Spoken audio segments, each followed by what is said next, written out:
YouTube channel ल दसैँ आयो अब जापानको भिजा आयो हैन गाइज मेरो चाहिँ फाइनली भिजा आइसक्यो हाम्रो यहाँ यत्रो सुटकेस जान्छ अब हामी जापान हजार सुटकेसको भित्र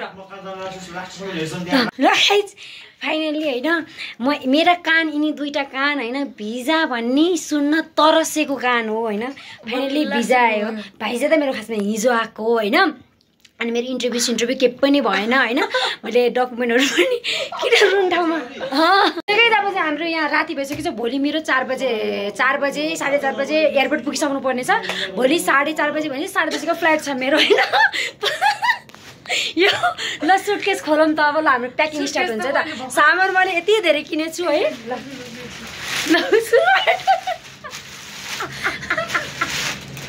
ल ओपनिङ ल ताली ताली ताली ताली ताली ताली ल अब सुटकेस त निकाले तर यो कसरी निकाल्ने हो चाहिँ थाहा भएन आइडिया ल गाइस हामी सुटकेस ब्याग चाहिँ एकछिन खोल्छौँ है त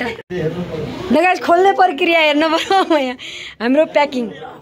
स्टार्टिङ प्याकिङ छि मेरो रुम यस्तो नराम्रो चाहिँ हुन्न है खासमा मेरो रुम यति राम्रो हुन्छ तर यो के गर्नु यो अब जाने भएर सामानहरुले भरि भराउँछ यहाँ भित्र 3टा खान फेरि एउटा हैन मैले सोचेको म जापान साच्चै जाने हो ओ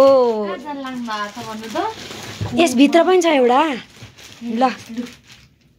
यो बडा नि हाल्नु होला है जापान पुगेसी हामी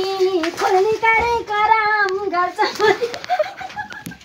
यो फुके त्यो चाहिँ किन चेक हो कि फुटो भने त्यसको भोलि म झाको झार्न जान्छु यो कोभरेर चेक गर्न पर्यो क्या फुट्छ केले फुट्दैन भने छ कि फुट्छ भने फुटो भने त त्यसको त मैले नाक सेकाउँछु भन्नु न विदेश जान कति खुसी भयो के भनौँ न तर म खुसी भएन 2 दिन कन्टिन्यू बिहानदेखि मुख धोएन 2 दिन कन्टिन्यू रुद्दा अहिले त हाँसौँ न एकछिन हैन कति रुने हो र मेरो भिडियो बनाइदिनु है गाइस रोको म त भित्र पनि पुन्टु छ ल पुन्टु वाल देखाउनु त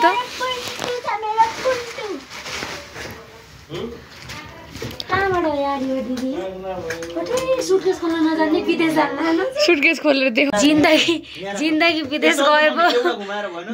विदेश गएपो थाहा हुन्छ लुगाको त्यहाँ सुटकेस कसरी पट्टाएर हाल्ने आइडिया छैन अब उ हेर्नु न त्यसरी हाल्दैछौँ हामी चाहिँ हैन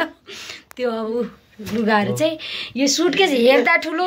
सामान चाहिँ कसम 3टा लुगा नै अटाउलन बानी छैन है मैले चाहिँ अलरेडी लुगा यिनी यति धेरै लुगा मैले नकिनेका लुगा हो नि यिनी अलरेडी मसँग लुगा लानी त होला नि क्यारे राइट हैन यत्रो लुगा उदाउँदै कसम म त लुगा कि रानी नै हुँ तर पनि त्यत्रा लुगा बगर मेरो यति धेरै छ नि यहाँ लानी चाहिँ कसरी ल गाइज मेरो चाहिँ यहाँ प्याकिङ यस्तो बबल प्याकिङ हुँदैछ यहाँ यस्तो राम्रोसँग हाल्न पर्दो रहेछ खासमा लुगा है सिकाउने मास्टर माइन्ड मेरो दाजु यहाँ चाहिँ बाबा हुनुहुन्छ यता चाहिँ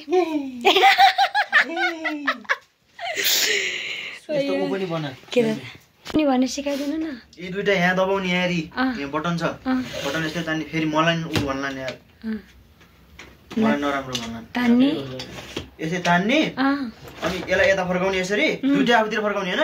त्यस्तो पावर लाग्दैन अनि यसरी गुर्काउँदै हिँड्ने हो क्या यसलाई अब यहाँ चाहिँ के छन् अनि फेरि त्यही भएर अहिले मिल्दैन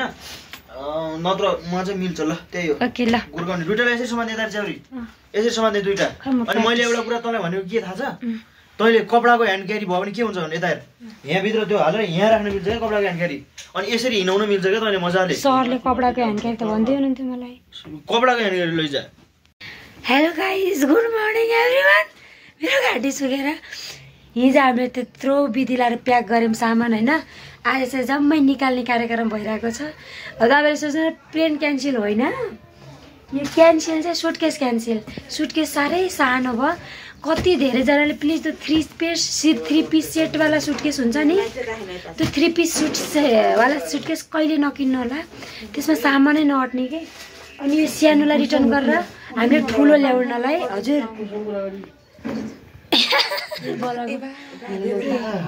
छैन तातो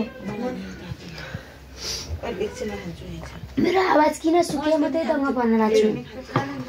अनि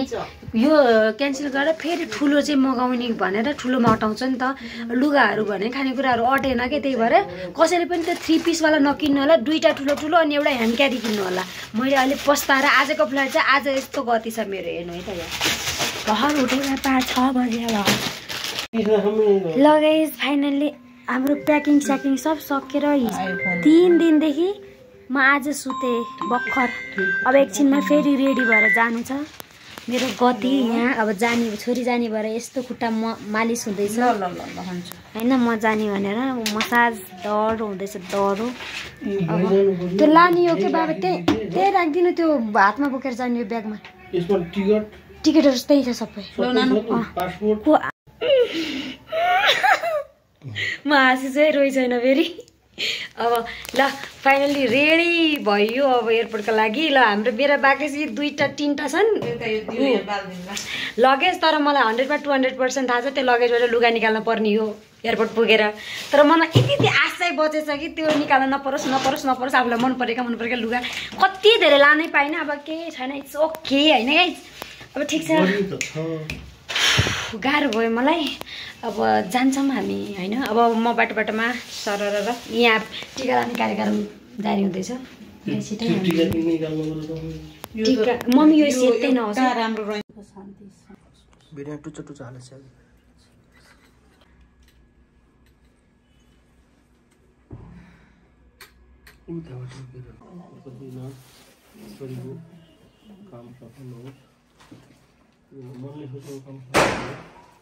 निरोगी रह्यो छोरी हिजो भयो कि यसलाई घिनै भयो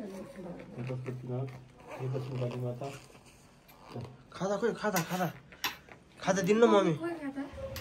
मैले मेरो ब्यागमा छ खाना त्यही सङ्घर्ष गरौँ भगवान्ले सङ्घर्षको फल दिने खानु मेरो छोरीलाई धेरै रोग व्याधबाट हटाउनु सबै सफल होस् राम्रो होस् सोचे भन्दा नि राम्रो होस् ज्ञानी भयो छोरी साहसी छौ आठौली छौ हिम्मतवाले छौ राम्रो गरेर गएको छौ राम्रो गरे धेरै भइहाल्यो तले खुवाउनुपर्छ त अलि खुवाइदेऊ न त्यसमा एउटा फल काटेर हाल्नु फाइनली गाइज होइन धेरै रुवाबासी पछि अब हामी चाहिँ एयरपोर्ट जाँदैछौँ होइन यहाँ चाहिँ कुरा गर्दैछौँ अनि अब ठिकै छ यहाँ आगैछु यहाँ रुदा यात्रा अब सुरु भयो मनै चिसो भयो यहाँ पुगेको त गाइज होइन यस्तो छ नेपालको यस्तै त अनि एयरपोर्टमा पुग्यौँ भर्खर मम्मीहरू चाहिँ दादाहरू आउँदै हुनुहुन्छ भिडियो पनि यति हिम्मत गरेर बनाएको छु मलाई मात्र थाहा छ रुदा मुटु ढुकढुक भएर अब के हो नि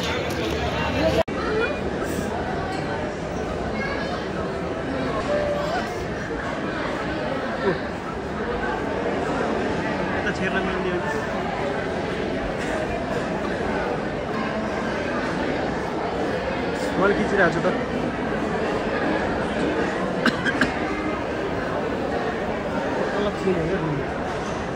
रुनु हुँदैन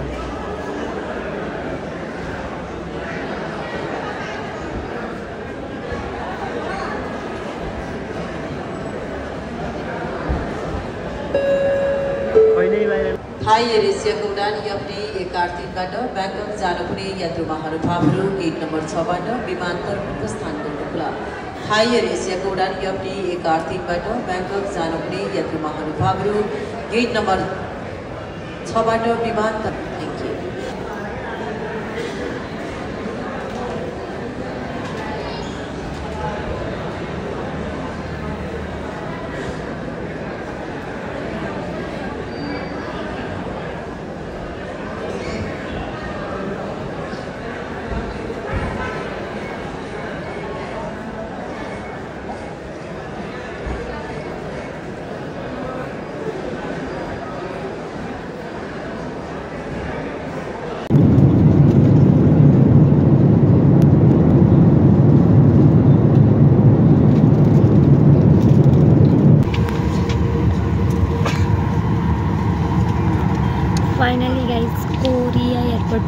एयरपोर्ट भन्दा पनि कोरियामा ट्रान्जिट थियो मेरो चाहिँ अनि कोरिया पुगेँ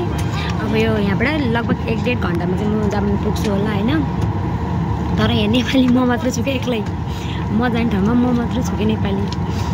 यस्तो डर लागेर यस्तो भएर अब के भन्नु म कोरियाको एयरपोर्टमा छु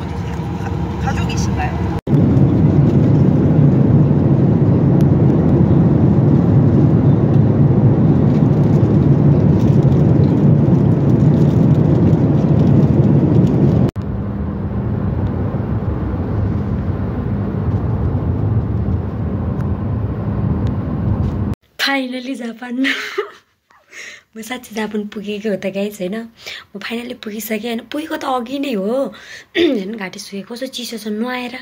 आएँ भर्खर मोबाइल स्विच अफ भएको थियो कि मेरो अनि भिडियो बनाउनु पाइने बाटोमा चाहिँ सो गाइस अब यस्तै हो होइन घर पुगेँ अब रियल लाइफ मेरो स्टार्ट भयो होइन के हुन्छ कस्तो हुन्छ त्यो त म भिडियोमा सबै कुरा देखाइहाल्छु अब त्यस्तै हो होइन सबै अबबाट चाहिँ भिडियोहरू सकेसम्म पोस्ट हुँदै गर्छ हेर्ने चाहिँ नबिर्सेर है त